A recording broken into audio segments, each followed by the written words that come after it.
क्या आप चिंताजनक परिस्थितियों से निपटने का अचूक फॉर्मूला जानना चाहते हैं जो तत्काल कार्य करे?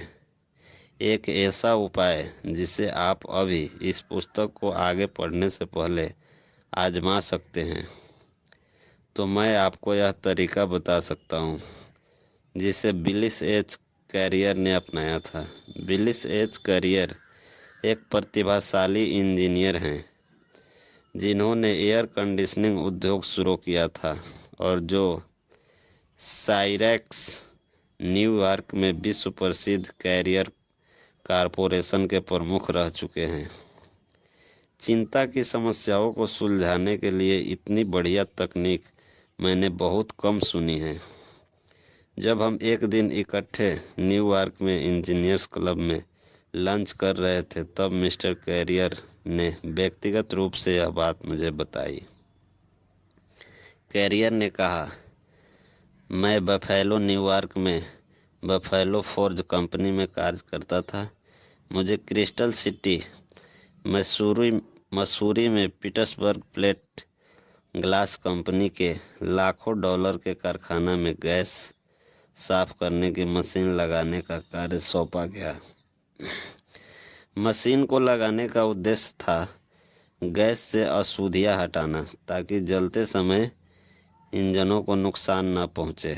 गैस साफ करने का यह तरीका नया था। इससे पहले सिर्फ एक बार ही इसका प्रयोग किया गया था और वह भी अलग परिस्थितियों में।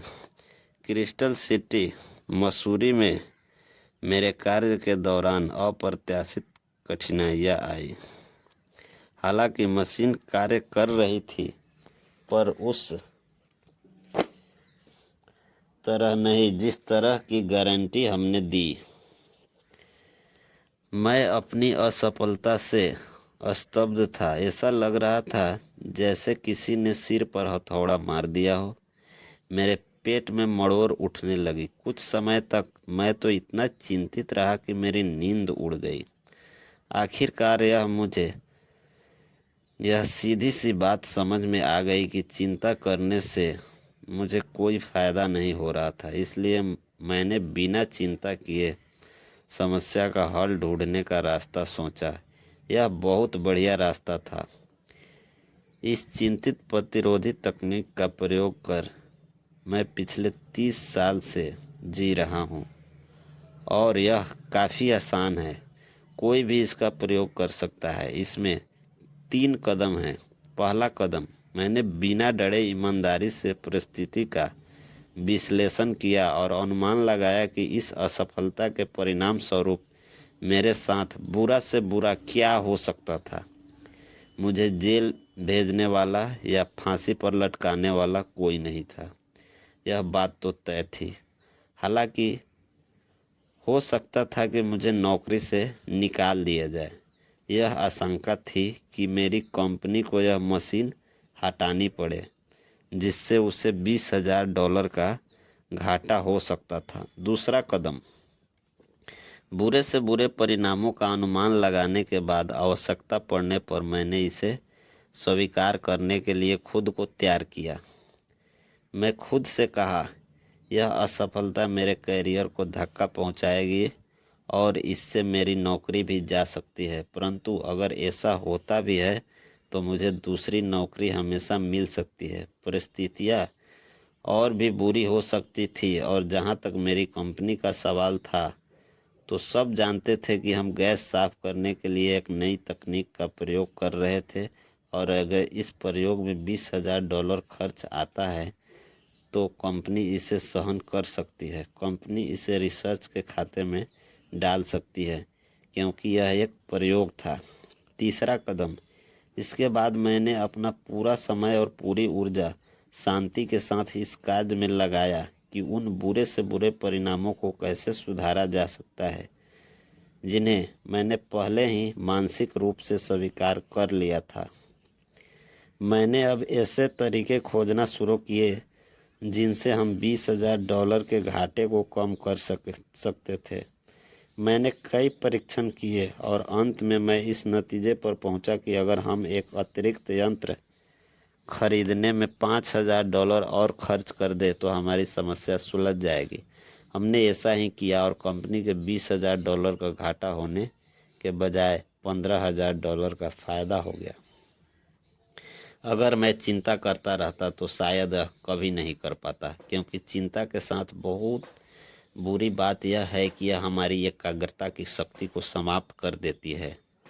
जब हम चिंता करते हैं तो हमारा दिमाग हर तरफ भटकता रहता है तथा हम निर्णय लेने की शक्ति खो देते हैं। परंतु जब हम बुरे से बुरे परिणाम का सामना करने के लिए खुद को विवश करते हैं और उसे मानसिक रूप से स्वीकार कर लेते हैं तो वह इस स्थिति में आ जाते हैं कि समस्या पर पूरी एकाग्रता से विचार कर सके। जो घटना मैंने बताई है वह कई साल पहले की थी, परंतु यह तकनीक मुझे इतने कार्य की लगी कि मैं तब से इसका प्रयोग लगातार करता आ रहा हूँ। इसी कारण आज मेरा जीवन चिंता से पूरी तरह मुक्त है। सवाल यह है कि मनोवैज्ञानिक रूप से विलिस एज कैरियर का जादुई फार्मूला इतना अमूल्य और व्यवहारिक क्यों है? क्योंकि यह हमें उन बड़े काले बादलों के नीचे ले जाता है जिन्हें हम चिंता के अंधे होकर इधर उधर भटकते हैं। यह हमारे पैरों को धरती पर अच्छी तरह कसकर जमा देता है। हम जानते हैं कि हम कहाँ खड़े हैं, और अगर हमारे पैर इसके नीचे ठोस जमीन न हो तो हम दुनिया के किसी भी चीज़ के बारे में ठीक तरह से कैसे सोच सकते हैं। अप्लाइड साइकोलॉजी के पितामह प्रोफेसर विलियम जेम्स की मृत्यु 1910 में हो गई। अगर आज वह जिंदा होते तो बुरे से बुरे सामना करने के इस फार्मूले को सुनते तो इसकी प्रशंसा की होती। मैं ऐसा इसलिए कह सकता हूँ क्योंकि उन्होंने विद्यार्थियों से कहा था कि जो हो गया उसे स्वीकार कर लो, क्योंकि हो चुकी घटनाओं को स्वीकार करना ही इसकी दुर्भाग्य के परिणाम से उबरने का पहला कदम है। यही विचार लिन यूटैंग ने अपनी लोकप्रिय पुस्तक द इम्पोर्टेंस ऑफ लिविंग में बताया था। इस चीनी दार्शनिक के अनुसार मन की सच्ची शांति बुरे से बुरे को स्वीकार करने में आती है। मुझे लगता है मनोवैज्ञानिक रूप से इसका अर्थ है ऊर्जा को मुक्त करना। बिल्कुल सही बात है। मनोवैज्ञानिक रूप से इसका अर्थ ऊर्जा को नए सिरे से मुक्त करना है। जब हम बुरे से बुरे को स्वीकार कर लेते हैं तो हमारे पास खोने के लिए कुछ नहीं रह जाता, और इसका यह मतलब है कि हमारे पास पाने के लिए सब कुछ होता है। बुरे से बुरे का सामना करने के बाद मैं तत्काल शांत हो गया और काफ़ी दिनों के बाद मैंने पहली बार राहत की सांस ली। इसके बाद ही मैं सोच सका। समझदारी भरी बात लगती है, फिर भी लाखों करोड़ों लोग गुस्से और चिंता में अपनी ज़िंदगी बर्बाद कर लेते हैं, सिर्फ इसलिए क्योंकि वे बुरे से बुरे परिणाम को स्वीकार नहीं कर पाते हैं, उसे सुधारने की कोशिश नहीं करते, दुर्घटना से जितना बचा सकते हैं बचाने से इनकार कर देते हैं। अपने भाग को नए सिरे से बनाने की कोशिश करने की बजाय वे अनुभव के साथ हिंसक युद्ध करने लगते हैं जो कटु होता है, और अंत में वे निरंतर चिंता करने की उस बीमारी के शिकार हो जाते हैं जिसे मेलनकोलिया कहते हैं। क्या आप जानना चाहेंगे कि किसी और व्यक्ति ने विलिस एज कैरियर की जादुई फार्मूलों को किस तरह अपनाया और अपनी समस्या को समझने के लिए इसका प्रयोग किस तरह किया? तो यह रहा न्यूयॉर्क के एक आयल डीलर ने मेरी कक्षा का विद्यार्थी था का उदाहरण। मुझे ब्लैकमेल किया जा रहा था। मुझे विश्वास नहीं हो रहा था कि ऐसा हो सकता है। मुझे विश्वास नहीं हो रहा था कि फिल्मों के बाहर भी ऐसा हो सकता था, परंतु मुझे वाकई ब्लैकमेल किया जा रहा था। हुआ यह कि मैं जिस ऑयल कंपनी का मालिक था उसमें कई डिलीवरी ट्रक और कई ट्रक ड्राइवर थे। उस समय युद्ध के नियम लागू थे और ऑयल की उस मात्रा पर रोशनी की जा रही थी जो हम अपने ग्राहकों को दे सकते थे। मैं यह नहीं जानता था कि हमारे कुछ ड्राइवर नियमित ग्राहकों को कम तेल दे रहे थे और बचा हुआ तेल अपने खुद के ग्राहकों को बेच रहे थे। इस गैर कानूनी सौदेबाजी की पहली भनक मुझे तब लगी जब एक आदमी ने मेरे पास आया। उसने अपने आप को सरकारी इंस्पेक्टर बताते हुए मुझे चुप रहने की कीमत मांगी। हमारे ड्राइवर जो कर रहे थे उसके पास उनकी धोखेबाजी का सबूत था और उसने धमकी दी कि अगर मैंने पैसे नहीं दिए तो वह डिस्ट्रिक्ट अटॉर्नी के ऑफिसर में मेरे खिलाफ शिकायत करके यह सबूत उन्हें दे देगा। जाहिर है मैं जानता था कि मुझे कम से कम व्यक्तिगत रूप से डरने की कोई ज़रूरत नहीं थी, लेकिन मैं यह भी जानता था कि कानून के मुताबिक कोई भी कंपनी अपने कर्मचारी के कामों के लिए जिम्मेदार होती है। यही नहीं, मैं यह भी जानता था कि अगर मामला अदालत में गया तो अखबारों में छपा तो बुरे प्रचार की वजह से मेरा बिजनेस चौपट हो जाएगा और मुझे अपने बिजनेस पर नाज था। इसे मेरे पिताजी ने 24 साल पहले शुरू किया था। मैं चिंता में बीमार पड़ गया। मैंने 3 दिन और 3 रातों तक कुछ नहीं खाया, न ही सो पाया। मैं गोल गोल घूम रहा था। क्या मैं उस आदमी को $5000 दे दूं या फिर उसे साफ साफ कह दूं कि उसे जो बुरे से बुरा करना है कर ले। दोनों ही विकल्पों का अंत बुरे सपने की तरह होता दिख रहा था। तभी रविवार की रात मैंने अपनी how to stop worrying booklet खोली जो मुझे पब्लिक स्पीकिंग की कार्नेगी क्लास में मिली थी। मैंने इसे पढ़ना शुरू किया। विलियम एच कैरियर की कहानी पढ़ी। इसमें लिखा था बुरे से बुरे का अनुमान लगाओ।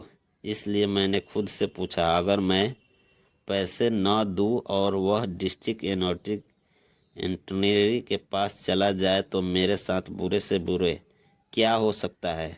इसका जवाब था, मेरा बिजनेस चौपट हो सकता था। मेरे साथ इससे बुरा कुछ नहीं हो सकता। मुझे जेल नहीं हो सकती थी। मेरे साथ बुरे से बुरा यह हो सकता था कि निगेटिव प्रचार के कारण मैं तहस नहस हो जाऊं। फिर मैंने खुद से कहा, अच्छा चलो मान लिया बिजनेस चौपट हो गया, मैं इसे मानसिक रूप से स्वीकार कर लेता हूँ। इसके बाद क्या होगा? अगर मेरा बिजनेस चौपट हो गया तो मुझे शायद नौकरी ढूंढनी पड़ेगी। इससे मुझे कोई दिक्कत नहीं होगी। मुझे ऑयल के बारे में काफ़ी जानकारी है। बहुत सी कंपनी मुझे खुशी खुशी नौकरी दे देगी। यह सोचने के बाद मैंने राहत की सांस ली। 3 दिन और 3 रात के घूमड़ रहे तनाव के बादल अब छटने लगे। मेरी भावनाएं शांत हो गई और मुझे यह देखकर आश्चर्य हुआ कि मेरे सोचने की क्षमता वापस आ गई। अब मैं इतनी स्पष्टता से सोच रहा था कि तीसरे कदम पर आ गया, बुरे से बुरे सुधारने की कोशिश करना।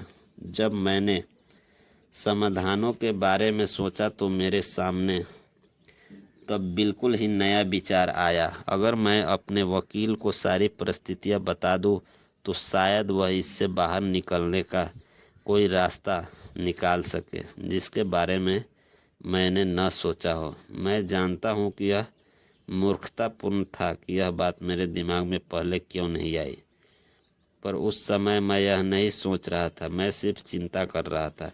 मैंने तत्काल मन बना लिया कि सुबह सबसे पहले जाकर अपने वकील से मिलूंगा। फिर मैं बिस्तर पर लेटा और घोड़े बेचकर सो गया। इसका अंत कैसा हुआ? अगली सुबह वकील ने मुझसे कहा कि मैं डिस्ट्रिक्ट अटॉर्नी से जाकर मिलूं और उन्हें सच्चाई बता दूं। मैंने बिल्कुल वही किया। मैंने उन्हें पूरी कहानी सुनाई और मुझे आश्चर्य हुआ जब डिस्ट्रिक्ट अटॉर्नी ने बताया कि यह ब्लैकमेलिंग का गोरख धंधा कई महीनों से चल रहा है और जो आदमी सरकारी इंस्पेक्टर होने का दावा कर रहा है वह दरअसल एक अपराधी था जिसकी पुलिस को काफ़ी दिनों से तलाश थी। आप समझ सकते हैं यह सुनकर मुझे कितनी राहत मिली होगी, क्योंकि मैं 3 दिन 3 रात इस उधेड़-बुन में परेशान था कि क्या मुझे उस धोखेबाज बदमाश को $5000 दे देने चाहिए। इस अनुभव ने मुझे एक महत्वपूर्ण सबक सिखा दिया। अब जब भी मेरे सामने कोई चुनौतीपूर्ण समस्या आती है जिसके कारण मैं चिंता में पढ़ सकता हूँ, तो मैं इस समस्या पर विलियम एच कैरी का फार्मूला आजमाता हूँ। अगर आपको लगता है कि विलियम एच कैरी के पास समस्याएं थी तो सुनिए, आपने अभी तो कुछ सुना ही नहीं। यह रही विबेंस्टर मैनेजेस्ट की अर्ल पी हैंगी की कहानी। यहाँ उनकी कहानी उसी रूप में दी गई है जिस रूप में उन्होंने 17 नवंबर 1948 को बोस्टन के हेस्टल होटल में सुनाई थी। 20 के दशक में मैं इतना चिंतित रहता था कि मेरे आमाशय की परत में अल्सर होने लगे। एक रात मुझे भयानक रक्तस्राव होने लगा। मुझे तत्काल अस्पताल पहुंचाया गया जो north western university of Chicago के स्कूल ऑफ मेडिसिन से जुड़ा है। मेरा वजन 175 पाउंड से कम होकर 90 पाउंड रह गया। मैं इतना बीमार था कि मुझे चेतावनी दी गई कि अपना हाथ भी न उठाए। एक जाने माने अल्सर विशेषज्ञ सहित 3 डॉक्टरों ने कहा कि मेरी बीमारी लाइलाज है। मैं दवाओं के दम पर जिंदा रहा और हर घंटे दिए जाने वाले 1 चम्मच आधे दूध और आधी क्रीम पर हर रात और हर सुबह एक नर्स मेरे आमाशय में रबड़ की एक नली डालती थी और उसकी सामग्री बाहर निकाल लेती थी। यही सिलसिला महीनों तक चलता रहा। आखिर मैं खुद से कहा, देखो अर्ल हैनी, अगर तुम भविष्य में घिसटती हुई मौत के अलावा कुछ नहीं देख सकते तो तुम्हारे पास जो थोड़ा समय बचा है क्यों न इसका अधिकतम आनंद उठाया जाए। तुम्हारी हसरत थी कि मरने से पहले दुनिया की सैर करोगे, इसलिए अगर तुम्हें यह सैर करनी है तो इसे अभी करना होगा। जब मैंने डॉक्टरों को बताया कि मैं दुनिया की सैर करने जा रहा हूँ और दिन में 2 बार अपने खुद के आमाशय को पंप करने जा रहा हूँ, तो वे चौंक गए। असंभव, उन्होंने इस तरह की चीज़ें कभी नहीं सुनी। उन्होंने चेतावनी दी कि अगर मैंने दुनिया की सैर शुरू की तो मेरा शरीर समुद्र में दफन होगा। मैंने जवाब दिया, नहीं, ऐसा नहीं होगा। मैंने अपने रिश्तेदारों को वायदा किया कि मैं ब्रोकन ब्राउन नेब्रास्का के परिवार कब्रिस्तान में दफनाया जाऊंगा, इसलिए अपना ताबूत अपने साथ ले जा रहा हूं। मैंने एक ताबूत का इंतजाम किया, इसे जहाज पर रखवाया और फिर स्टीमशिप कंपनी के साथ इस तरह की व्यवस्था की कि मेरी मौत की स्थिति में वे लोग मेरी लाश को बर्फ में के कंपार्टमेंट में रख देंगे और तब तक वहीं रहेंगे जब तक कि जहाज घर वापस नहीं लौट आता। मेरा सफ़र शुरू हो गया और मेरे अंदर बूढ़े उमर ख़याम की आत्मा मचल रही थी। हमारे सामने जो भी है उसमें पूरा आनंद लो, कहीं हम जल्दी ही मिट्टी में न मिल जाए। मिट्टी मिलेगी मिट्टी में और मिट्टी के नीचे दब जाएगी, बिना शराब, बिना गीत, बिना साकी और बिना अंत के। जिस पल मैं लॉज एंसिल के पूर्वी देशों की ओर जा रहे MS प्रेसिडेंस एम्स नाम के जहाज पर सवार हुआ, मैं बेहतर महसूस करने लगा। धीरे धीरे मैंने दवाई लेना और आमाशय पंप लेना बंद कर दिया और मैं जल्द ही सब तरह के भोजन कर रहा था, यहाँ तक कि अजीब सी स्थानीय पकवान और द्रव भी जो मेरी मौत की गारंटी थे। कई सप्ताह गुजर जाने बाद मैं लंबे काले सिगार भी पीने लगा और मैंने हार्बल्स भी पी। मैं इतना आनंद लिया जो कई वर्षों से नहीं लिया था। हम मानसून और तूफानों से भी टकराए जिन्होंने मुझे ताबूत में पहुंचा दिया होता अगर मैं डरा होता, परंतु मुझे इस सारे रोमांच में बड़ा मज़ा आ रहा था। मैंने जहाज़ पर खेले, गीत गाए, नए दोस्त बनाए और आधी रात तक जागा। जब हम चीन और भारत पहुंचे तो मैंने महसूस किया कि जिन बिजनेस समस्याओं से मैं अतीत में जूझ रहा था वो पूर्वी देशों की गरीब और भूख की तुलना करने पर तो स्वर्ग की तरह है। मैंने मूर्खतापूर्ण चिंता की आदत समाप्त कर दी और मुझे अच्छा लगने लगा। अमेरिका लौटने पर तो मेरा वजन 90 पाउंड बढ़ चुका था और मैं लगभग भूल चुका था कि मेरे आमाशय में कभी अल्सर भी थे। मैंने अपनी ज़िंदगी में कभी इतना स्वस्थ अनुभव नहीं किया था। मैं दोबारा अपने बिजनेस के कार्य करने लगा, तब से एक दिन भी बीमार नहीं रहा। अल्पी हैनी ने मुझे बताया कि अचेतन रूप से उन्हीं सिद्धांतों का प्रयोग कर रहे थे जिनका प्रयोग विलियम एच कैरविन ने चिंता को जीतने के लिए किया था। सबसे पहले मैं खुद से पूछा, बुरे से बुरा क्या हो सकता है? इसका जवाब था मौत। दूसरे, मैंने मौत को स्वीकार करने के लिए खुद को तैयार किया। मुझे यह करना ही था, मेरे पास कोई विकल्प नहीं था। डॉक्टर का कहना था कि मेरी बीमारी लाइलाज थी। तीसरा, मैं उस स्थिति को सुधारने की कोशिश की। अगर मैं उस जहाज पर चढ़ने के बाद भी चिंता करता तो मुझे कोई संदेह नहीं कि मेरी वापसी यात्रा ताबूत के अंदर होती। परंतु मैं आराम से रहने लगा। मैंने अपनी सारी मुश्किलों को भुला दिया। मन की इस शांति ने मुझे नई ऊर्जा दी जिसने दरअसल मेरा जीवन बचा लिया। तो नियम नंबर 2 है, अगर आपके सामने चिंता करने वाली समस्याएं हैं तो विलियम एच कैरी के जादुई फॉर्मूले के हिसाब से यह 3 कार्य कीजिए। खुद से पूछे, बुरे से बुरा क्या हो सकता है? 2, जरूरत पड़े तो उसे स्वीकार करने के लिए तैयार रहे। 3, फिर शांति से बुरे को सुधारने की कोशिश करें।